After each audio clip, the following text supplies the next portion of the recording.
I'm Jamey Applegate, Senior Director of DEI at Equity at Work, and this is Your DEI Minute, your go-to podcast for leaders looking to navigate the ever-evolving landscape of diversity, equity, and inclusion in the workplace.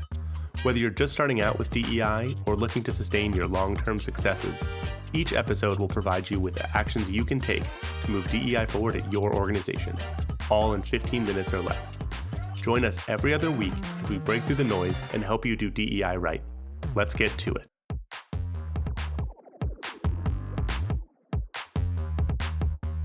Today we're going to talk about psychological safety. In a previous episode, Michelle discussed building a roadmap for your DEI programming and the critical importance of knowing both where you are right now and where you want to go down the road. She also stressed the critical importance of having a strong foundation in place and of building out that foundation as you advance your DEI efforts. This foundation is all about organizational culture. It includes key priorities like focusing on people in your mission, vision, values, and key performance indicators, measuring and weighing behaviors equally to performance outcomes, having well-defined team norms that are consistently followed, having expectations for collaboration, communication, learning, and giving and receiving feedback, and establishing transparency in decision-making, and ensuring that team members utilize an inclusive leadership style. Underneath all of that is what we're going to talk about today, psychological safety. Today we're going to dive into what that is, why it's critical to organizational culture and success, what it feels like when you have a psychologically safe environment, and then how to build psychological safety within your organization. So let's jump in. What is psychological safety? Psychological safety, according to the scholar and author Amy C. Edmondson, is a belief that one will not be punished or humiliated for speaking up with ideas, questions, concerns, or mistakes, and that the team is safe for interpersonal risk-taking. That's a bit of an academic definition, but put another way, psychological safety exists when you have an environment where people can ask questions, share ideas, and raise concerns without being afraid. They don't think that there's going to be any retribution from their supervisors or their peers. They feel safe to share what's on their mind, and the team benefits from hearing what they have to say. So why is this critical to organizational culture and success? Organizational culture is all about how team members feel when they show up to work. Are they happy in their current role? Do they see themselves at the organization for the next 1, 2, 5, 10 years, for their entire career? Do they feel positively about their supervisor, teammates, and organizational leadership? Do they feel appropriately included in decisions that impact them in their role? Psychological safety is the key to ensuring that employees are able to speak freely within an organization, and this impacts innovation, productivity, and employee engagement. Around innovation, can employees speak up when they have a new idea for how to solve a tricky problem? Or are they told to just do their jobs? For productivity, can employees share that a specific policy or process is inefficient and actually creates more problems than it solves? Or is it communicated that those things, those policies and processes, are actually not in their purview and they need to leave those alone? For employee engagement, can employees articulate that any number of things might be negatively impacting their experience in the workplace? This could be interactions with supervisors, or other employees, or they have to park too far away. Can they share things that are going wrong for them? Or are they expected to just deal with it? Those are all psychological safety. When employees are explicitly encouraged from top to bottom to share their ideas, perspectives, and raise concerns, and when leaders and teammates respond with curiosity and a desire to collaborate on a path forward, that's psychological safety.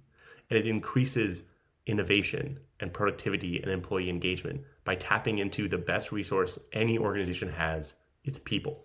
So now that we've talked about why psychological safety is important, I want to share what it feels like when you're in a psychologically safe environment. So psychological safety can be felt by team members in so many ways, but there's sort of 3 central themes that stand out. In a psychologically safe environment, people feel that their boss and their team have their back. Team members feel supported by those that they work most closely with, and they feel that their boss and their team will lean in if and when they need help. They can say, I need some help right now, and their team and their boss are not going to say, I can't believe this person needs more help. They're just going to say, let's get it done together. Second, they feel that they will be valued for doing the right thing.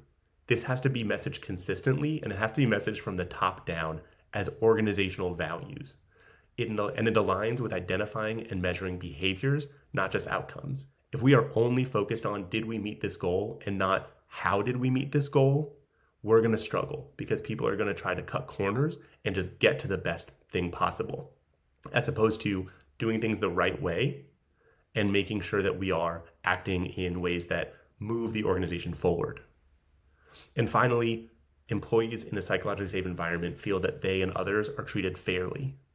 This can be a little tricky because fair is subjective. So it requires connecting with team members, understanding their unique needs and desires and goals, and then engaging in a dialogue about what the organization can offer them across the employee lifecycle and throughout their entire experience with the organization.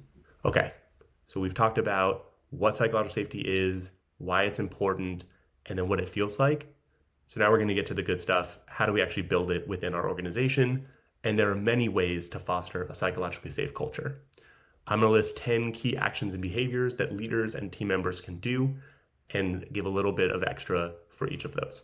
So, number 1, know your teammates' names and how to pronounce them. This is key to making sure people feel like they belong. And then get to know them on a personal level. You don't have to be best friends with all of your teammates, but getting to know a couple of things about them and their life builds a sense of connection, and it helps people feel safe being vulnerable and sharing what's going on with them. Number 2, use active listening techniques. This might seem really basic, but things like making eye contact, looking up from your laptop when you are being talked to, nodding as people speak, and then confirming understanding by asking, what I heard you say was, then fill in the blank. This brings people in and ensures that they feel heard, and it makes them feel valued. Number 3, move to open-ended questions. Try to avoid asking just yes or no questions. And then when someone shares a response, incorporate that into an action plan. If that response does not fit with what the action plan calls for, that's okay. You just have to explain why it wasn't included, and then it will be good to go. Number 4, measure employee well-being regularly, both formally, like through surveys, and informally, like through weekly check-ins, just checking in on people, seeing how they're doing, seeing if they need any support. Number 5, set clear and consistent expectations for every work task. Sometimes we think we're being really clear about what we expect people to do, and they walk away not really feeling sure about what it is we've just asked them to do. So being really clear with our expectations is critical. You can also follow by asking, can you share with me what I've just asked you to do to make sure that we're on the same page? That can reduce people doing the wrong thing or doing something in the wrong way and then needing to redo it later on. Number 6, articulate that integrity and honesty are core values in the workplace. Integrity is just doing things the right way, and honesty obviously is telling the truth. Those are critical to business success, but those need to be explicitly stated. We cannot just imply that is what's expected. We have to explicitly state these are things that matter to us, and we have to show over and over and over that those are important. Number 7, when you're sharing a decision that you've made, be sure to include the reasoning behind it. You might think that the reasoning is obvious, and maybe it is obvious, but it doesn't hurt to take a few extra seconds and say, I'm making this decision, here's the decision, and here's why I made that decision, before people even have to ask. And then if you don't share it and someone does ask you, why did you make that decision? Be transparent and share why you made that decision. Number 8, be clear that it is okay to say, I don't know, or I don't understand, that it's okay to say, I have another idea, and that it's okay to say, I want to try something new. Again, this focuses on the idea that it's okay for people to not have all of the solutions. Sometimes we have folks come in and say, I really want people with a solutions mindset. Maybe the person who brought the problem to you doesn't actually know how to solve the problem, and that's why they came to you. So really making sure that it's okay to say, I'm just facing a problem and I'm not sure how to proceed, and that it's okay to say, I don't understand what you're asking me to do. That means someone is being vulnerable with you. And so you need to honor that and say, let's walk through it again to make sure we're on the same page. When they say, I have another idea, that's innovation. See where it goes. And if they say, I want to try something new, again, that's innovation. And that's also saying, I think I can make this a little more efficient. Honor that. Say, let's try it out and see how it goes. Maybe it works, maybe it doesn't work, but there's no harm in trying something new and seeing if it can improve business processes at your organization. Number 9, reframe any mistakes you see as a normal part of progress. It is expected that people will make mistakes. There's not a single person in the entire world who acts perfectly all the time. Mistakes are opportunities for learning and growth. If someone makes a mistake and their supervisor comes to them or a teammate comes to them and says, hey, I don't think this went super well, and I'm going to coach you on how we can improve it for next time, that employee is going to feel a lot better about potentially making mistakes in the future and about trying new things and really working hard. And they're going to feel connected and feel bought in to you as a supervisor and to the organization, because it helps develop them as opposed to just expecting perfection constantly. Number 10, this is really, really straightforward. Develop formal structures and practices for solving problems, resolving conflicts, giving and receiving feedback, and building community with teammates. For solving problems, we often think that we are great problem solvers. When we come to group problems, we tend to run into challenges with how to move forward. So have formal structures and practices for how to do that. Same thing with resolving conflicts. We often say we expect people to be professional and to resolve conflicts respectfully. Great. What does that actually look like? What are the expectations for when teammates get into conflict with each other? For giving and receiving feedback, people often think they are really, really strong at giving and receiving feedback, but it can never hurt to just give people some tips around how to approach feedback in a way that's going to make people feel set up for success and feel like they're able to give actionable feedback that's developmental, and that they can receive feedback in a way where they're leading with best intentions and are able to really get some nuggets of wisdom and move forward.